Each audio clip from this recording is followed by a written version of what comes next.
Buenas noches, mi nombre es Roberto Suárez y la tarea de hoy es los tipos de convertidores electrónicos de potencia.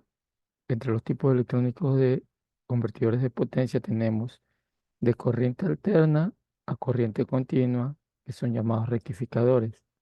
De corriente continua a corriente continua son reguladores de continua. De corriente alterna a corriente alterna son cicloconvertidores, es decir, regulan la corriente alterna. Y los inversores son de corriente continua a corriente alterna.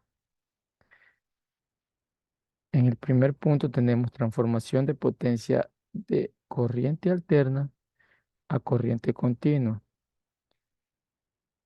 Esto funciona por medio de regular la corriente de alterna a continua por medio de etapas de conversión.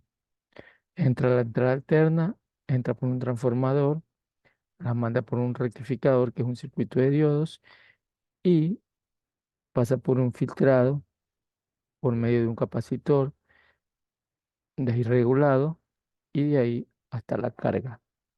Sus usos frecuentemente son para convertir de corriente alterna a corriente continua,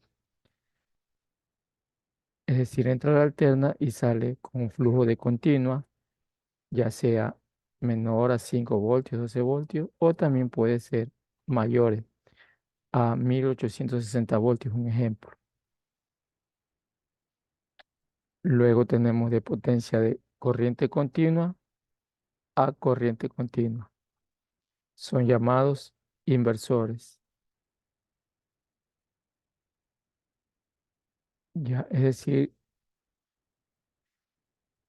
convierten la corriente continua y la bajan la carga. Es decir, si entra un voltaje de 12 voltios, puede bajar a un voltaje de 5 voltios en continuo, tipo para cargadores y otros tipos de usos. Luego tenemos la transformación de potencia de continua a corriente alterna. Esto es muy usado en sistemas de domóticas, en lo que son paneles solares, pasa a un inversor que transforma la corriente de continua a corriente alterna, es decir, a 110 voltios para activar luces, televisores, diferentes cosas que funcionan con corriente alterna. Y por último, tras la transformación de potencia de corriente alterna a corriente alterna, es decir, son cicloconvertidores, es decir, pasan por un proceso por medio de transformadores de una corriente alta a una corriente alterna baja. Eso es todo. Gracias.